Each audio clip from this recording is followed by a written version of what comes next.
मैथिलीक प्रमुख उपभाषाक क्षेत्र आ ओकर प्रमुख विशेषता एहि वीडियो में अपने सब बुझे के कोशिश करबे आ संगे ई वीडियो अहाँके जे यूपीएससी के परीक्षार्थी छथि हुनको लेल उपयोगी छनि तऽ गौर करब। देखियो, मैथिली भारोपीय भाषा परिवारक भारतीय आर्य भाषा से उत्पन्न एगो महत्वपूर्ण आर्य भाषा अछि। एहि भाषाक उद्भव ओ विकासक जेहन प्राचीन साहित्यक मान्यता उपलब्ध अछि ओहन भारतक कोनो आधुनिक आर्य आ द्रविड़ भाषाक नहि अछि। कोनो सशक्त भाषाक अंतर्गत ओकर अनेक बोली अथवा उपभाषाक निर्माण कालक्रमसँ क्षेत्रानुसार अवश्य होइत रहैत अछि। तकर कारण अनेक अछि।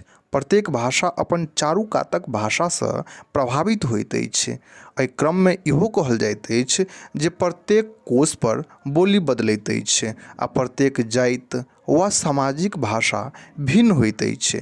डॉक्टर सुभद्र झा एवं ग्रियर्सन सन विद्वान लोकनि ई पहिनहिए स्पष्ट कऽ देने छथि जे मैथिली एगो स्वतंत्र आ सशक्त भाषा अछि। एहि भाषाक चारू कात 4 गोट भाषा अछि। एकर पूरब में बंगला भाषा, पश्चिम में भोजपुरी, उत्तर में नेपाली आ दक्षिण में मगही भाषा अछि। इहो स्वतः सिद्ध अछि जे कोनो भाषा अपन निकटवर्ती भाषा सबसँ प्रभावित होइत रहैत अछि।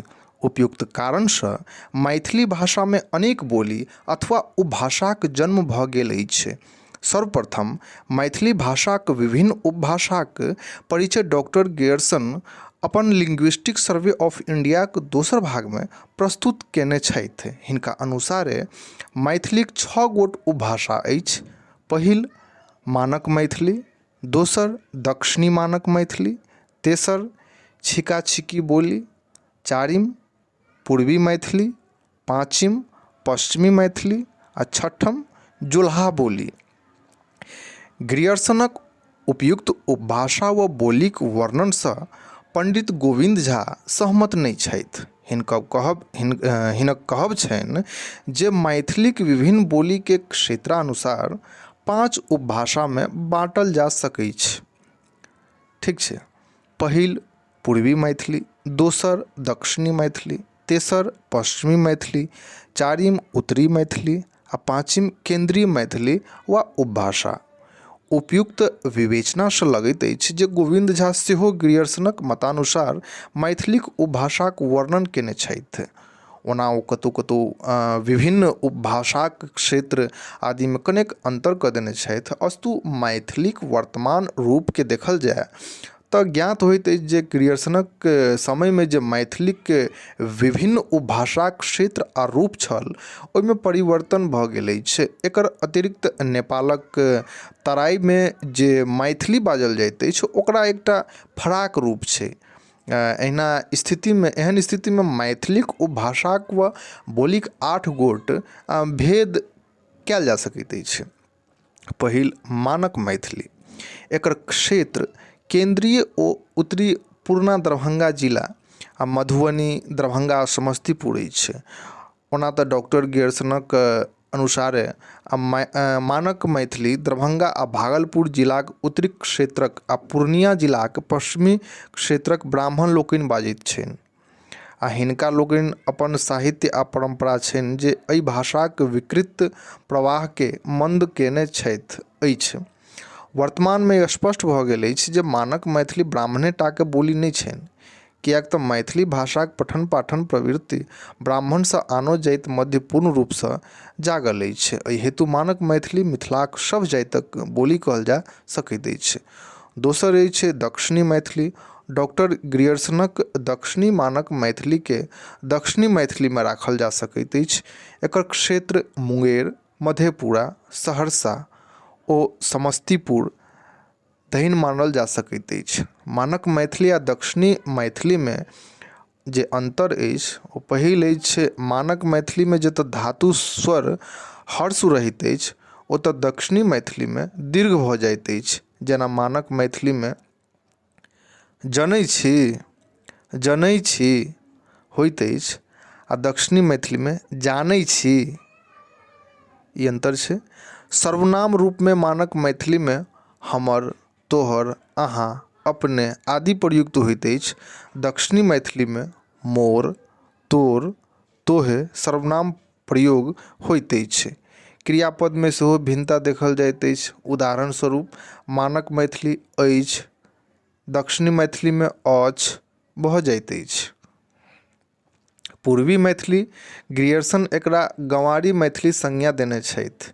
एकर क्षेत्र पूर्णिया जिलाक केंद्रीय आ पश्चिमी भाग, संथाल परगना पूर्वी भाग, साहेबगंज आ देवघर धरि अछि।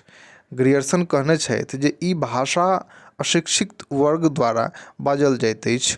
पूर्वी मैथिली, दक्षिणी मैथिली आ दक्षिणी मानक मैथिली साम्य राखैत अछि, ओना अनेक अंतर सेहो देखे जाइत अछि। दक्षिणी मैथिली में संबंध कारक में प्रयोग होइत अछि, मुदा पूर्वी मैथिली केर चिन्हक प्रयोग होइत अछि।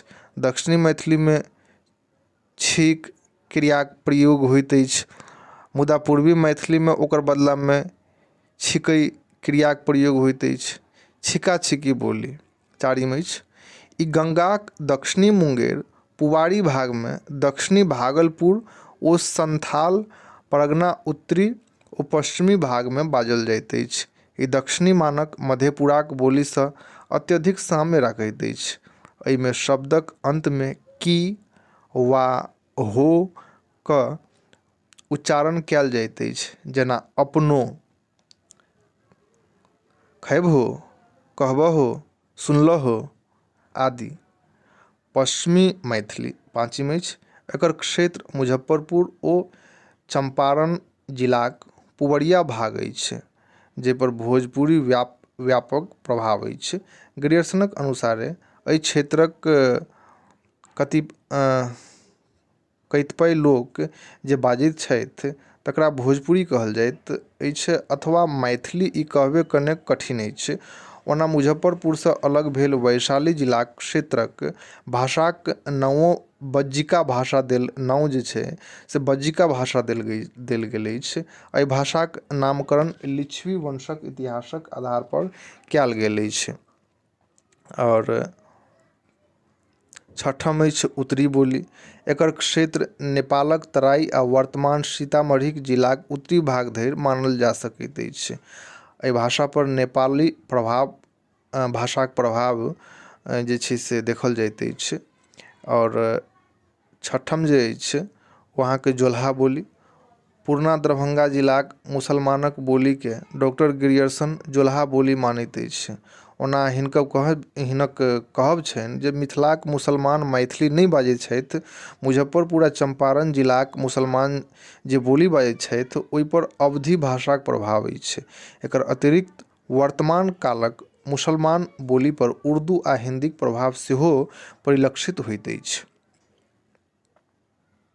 सातम अछि केंद्रीय मैथिली। मध्य मिथिलाक दरभंगा, मधुबनी, पंचकोशी संपूर्ण क्षेत्रक भाषा जकर निकट कोनो आन भाषा नहि छै तकरा केंद्रीय मैथिलीक नाम सँ जानल जाइत अछि। केंद्रीय मैथिली साहित्यक भाषाक अत्यंत नजदीक कहल जा सकैत अछि। मानक मैथिली आ केंद्रीय मैथिली में बहुत सामीप्य देखल जाइत अछि। वर्तमान में मैथिलीक दूटा उपभाषा नवीन नामकरण भेटैत अछि, अंगिका ओ बज्जिका। अंगिका आ बज्जिका जे छै से अहाँके नवीन नामांकरण भेल अछि मैथिलीक उपभाषाक रूप में। छिका छिकी अर्थात पूर्वी बोली के अंगिका कहल जाइत अछि, जकर केंद्र स्थल अछि भागलपुर। प्रायः भागलपुर महाभारत कालीन अंग राज्यक राजधानी छल, तें एहि क्षेत्रक भाषा के अंगिका कहल जाइत अछि। बज्जिका संबंध में विवेचना कयल जा चुकल अछि। एतबा ज्ञात होइत अछि जे मैथिली भाषाक क्षेत्रानुसार अनेक उपभाषा अछि। एखनो धरि एकर पूर्ण रूपेण सर्वेक्षण नहि कयल गेल अछि, नहि तऽ किछु और उपभाषाक संबंध में ज्ञात होइतै। तें एहि बिंदु पर भाषा वैज्ञानिक दृष्टि सँ सर्वेक्षण हेब अत्यंत आवश्यक अछि। तऽ ओजुका वीडियो में बस एतबी। उम्मीद करै छी कि अपने सबके वीडियो नीक लागल हैत। अगर वीडियो नीक लागल हैत तऽ वीडियो के लाइक, कमेंट, अगर पहिल बेर चैनल पर आयल हैब तऽ चैनल के सब्सक्राइब सेहो कऽ देबै। तऽ धन्यवाद। जय मिथिला, जय बिहार।